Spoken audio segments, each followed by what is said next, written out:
अधिशासी अभियंता के बंगले पर चौकीदार ने खाना बनाने से किया मना, हुई मारपीट। कर्मचारियों ने मुख्य अभियंता कार्यालय पर किया प्रदर्शन। चौकीदार ने अधिशासी अभियंता पर बंगले पर खाना बनाने से मना करने पर मारपीट व जाति सूचक शब्दों से सम्मानित करने का आरोप लगाया है, जिसको लेकर शनिवार को चतुर्थ श्रेणी कर्मचारी संघ ने मुख्य अभियंता कार्यालय पर एकत्र होकर चतुर्थ श्रेणी कर्मचारियों ने जोरदार प्रदर्शन किया। इस दौरान समय करीब 2 बजे चतुर्थ श्रेणी कर्मचारियों ने बताया कि चौकीदार से अधिशासी अभियंता बंगले पर खाना बनवाने का काम करवाता है और जब चौकीदार ने खाना बनाने से मना किया तो उसके साथ मारपीट की गई और जाति सूचक शब्दों से अपमानित किया गया, जिसको लेकर चतुर्थ श्रेणी कर्मचारियों ने मुख्य अभियंता कार्यालय पर प्रदर्शन किया और अधिशासी अभियंता के खिलाफ कार्यवाही की मांग की है। क्या नाम है आपका? मेरा नाम मनोज कुमार है। अच्छा, क्यों आप लोग प्रदर्शन कर रहे हो? प्रदर्शन वो सर से कल छुट्टी मांगी थी तो सर उन्होंने जहाँ प्रांत थे झांसी प्रांतीय खंड के बड़े साहब हैं रजनीश गुप्ता, तो मैंने कल उनसे छुट्टी मांगी। मेरे साली की शादी, मुझे वहाँ जाना था, तो मुझसे कहने लगे कि आप छुट्टी जा रहे हो तो अपनी मिसेस को खाना बनाने भेजो। और सर मैंने उनसे कहा कि सर आप ये क्या बात कर रहे हैं, मैं अपनी मेरी मिसेस क्यों आएगी खाना बनाने? तो कह रहे तुझे कोई छुट्टी नहीं मिलेगी, तू बदतमीज है ज्यादा फलाना। और सर मुझे मारा।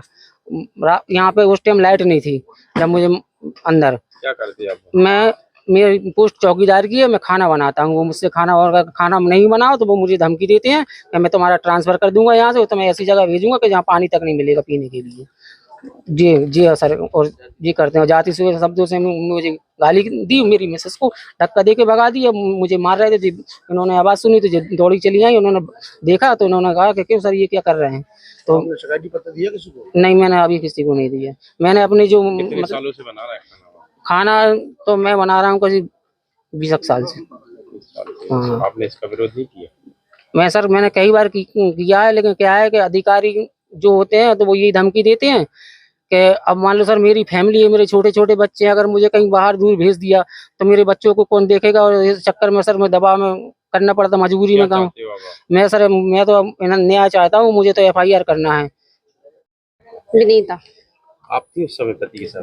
जी, जब इनकी आवाज आई तो हम बाहर टहल रहे थे, लाइट नहीं थी, तो हम अंदर गए तो सांप पकड़े थे, गला दबाए थे, मुंह दबाए थे, मार रहे थे इनको, कैलाश को। हमने कहा साहब जी क्या कर रहे हैं, क्या हुआ साहब, क्या हुआ? तो बस हमें हाथ पकड़ के बाहर निकाल दिया, धक्का दे के चमरिया भाग यहाँ से, जातिवादक शब्द यूज किए और हमें घर से बाहर निकाल दिया हाथ पकड़ के। उस समय रीमा भी थी और अरविंद भी थे। रीमा के सामने जी घटना हुई। क्या चाहती हो? हम न्याय चाहे थे, हमें FIR करवाना बस। आज क्यों प्रदर्शन कर रहे हो आप? मेरा नाम कुंदनलाल नेताजी है। मैं उत्तर प्रदेश चतुर्थ श्रेणी राज्य कर्मचारी महासंघ का प्रांतीय उपाध्यक्ष हूँ। समस्या बहुत गंभीर है, बहुत दैनिक समस्या है।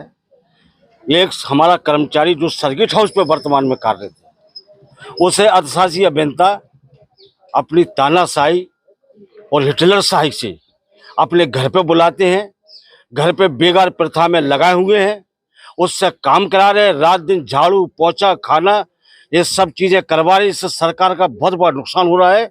और जब कर्मचारी ने छुट्टी कहा कि सर मुझे छुट्टी मुझे दे दो, मुझे 2 दिन के लिए घर जाना है, तो कहा छुट्टी नहीं देंगे, और अगर तू जाएगा तो तू अपनी औरत को हमारे घर पे खाना बनाने के लिए काम करने के लिए लगा के जाएगा। अब मैं पूछना चाहता हूँ कि घर पे जो काम करने वाला आदमी है उसे अधिशासी अभियंता रात के 11 बजे छोड़ता है, क्या वो औरत दिन भर काम करेगी और रात के 11 बजे जाएगी इनके घर पे, घर से अपने घर के लिए, फिर अपने बच्चों के लिए कब खाना बनाएगी? आखिर हम संगठन की ओर से मैं पूछना चाहता हूँ कि अधिशासी अभियंता रजनीश गुप्ता आखिर चाहते क्या है? कर्मचारियों की महिलाओं को बंगले पर बुलाने से उनकी सोच क्या है, उनकी मनसा क्या है? सवाल इस बात का है। आप छुट्टी नहीं दे रहे, नहीं दो, कोई दिक्कत नहीं, लेकिन एक सरकारी कर्मचारी की महिला को आप अपने घर पर बुला रहे हैं, आपकी इसके पीछे सोच क्या है, मनसा क्या है? मैं उत्तर प्रदेश सरकार से माननीय मुख्यमंत्री महोदय से निवेदन करना चाहता हूं कि उन्होंने कर्मचारियों के लिए सैकड़ों सुविधाएं दी है और न्याय के नाम से इस पूरे प्रदेश में एक बहुत बड़ा ढिंढोरा पीटा जाता है कि न्याय न्याय न्याय, और कोई अन्याय नहीं कर सकता और किसी के साथ कोई जुल्म ज्यादती नहीं कर सकता। ये क्या हो रहा है? महिलाओं के साथ ये सब चीजें हो रही हैं। एक सरकारी अधिकारी एक कर्मचारी की महिलाओं को, उस औरत को अपने घर पे बुला रहा है, इसके पीछे क्या सोच है, क्या मनसा है? ये आप लोगों द्वारा संज्ञान में आया है। अभी इसकी सत्ता की और इसकी जो भी है पुष्टि कराई जाएगी, तभी इस पर कोई कमेंट किया जा सकता है। ये इस ढंग से नहीं हो सकता किसी महिला को कोई अधिकारी इस ढंग से बुला नहीं सकता। ठीक है, और अगर इस तरह से बुलाया गया होगा, अगर इस ढंग से बुलाया गया है उसकी पुष्टि होगी तो जरूर कार्रवाई की जाएगी।